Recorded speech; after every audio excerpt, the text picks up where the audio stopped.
Hello மக்களே, தமிழகத்தோட அனைத்து மாவட்டங்களில் உள்ள கிராம உதவியாளர் பணியிடங்கள் ஒரு 2299 பணியிடங்கள் லாஸ்ட் 3 வருஷமா நிரப்பாம இருக்கிற இந்த பணியிடங்களை நிரப்பணும் அப்படின்னு சொல்லி போன மாசம் அதற்கான ஒரு அரசாணை ரிலீஸ் பண்ணியிருந்தாங்க.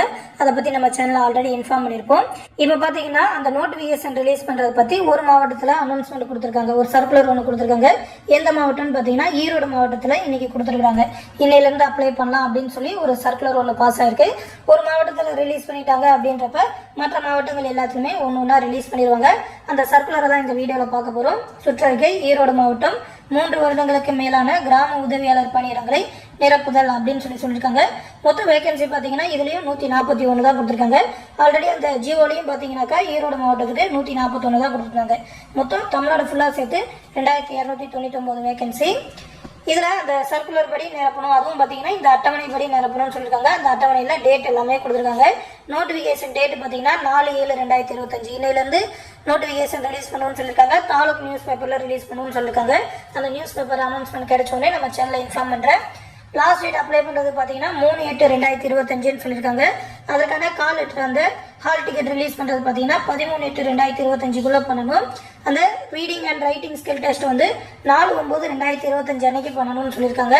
21 நாள்ல அந்த கால் லெட்டர் வந்ததுல இருந்து. அதுக்கப்புறம் இன்டர்வியூ வந்து 15 நாள்ல 20/9/2025 அன்னைக்கு பண்ணணும்னு சொல்லியிருக்காங்க. அதுக்கப்புறம் ஃபைனல் ரிசல்ட் வந்து 5/10/2025 ரிலீஸ் பண்ணிடுவோம் அப்படின்னு சொல்லி இந்த சர்க்குலர்ல தெரிவிச்சிருக்காங்க. அந்த அரசாணையில சொன்னபடி அந்த செலெக்ஷன் எல்லாத்தையுமே பண்ணணும்னு சொல்லியிருக்காங்க. அந்த அரசாணை வந்து ஆல்ரெடி நம்ம சேனல்ல இன்ஃபார்ம் பண்ணியிருப்போம். அதாவது அதோட செலெக்ஷன் ப்ராசஸ்லாம் எப்படி பண்ண போறாங்க, எதுக்கு எவ்வளவு மார்க் அப்படின்னு சொல்லி. உங்களோட கல்வி தகுதி அதுக்கு ஒரு 10 மார்க், 10th மேல முடிச்சிருந்தாக்கா 10th அதுக்கு மேல முடிச்சிருந்தா, அதுக்கப்புறம் மிதிவண்டி இருசக்கர வாகனம் ஓட்ட தெரிஞ்சிருந்தா அது ஒரு லைசன்ஸ் வச்சிருந்தா 10 மார்க்.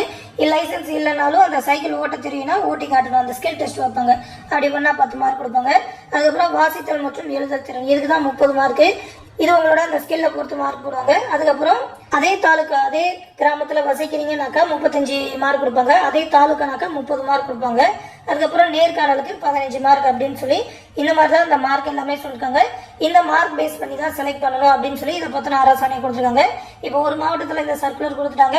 அடுத்தடுத்த மாவட்டங்கள்ல கண்டிப்பா ரிலீஸ் பண்ணுவாங்க. அந்த அனௌன்ஸ்மெண்ட் வந்தோடனே கண்டிப்பா நம்ம சேனல்ல தெரிவிக்கிறேன். எப்படி அப்ளை பண்றது, அடுத்தடுத்து என்ன ப்ராசஸ் அப்படின்றதையும் நம்ம சேனல்ல தெரிவிப்போம்.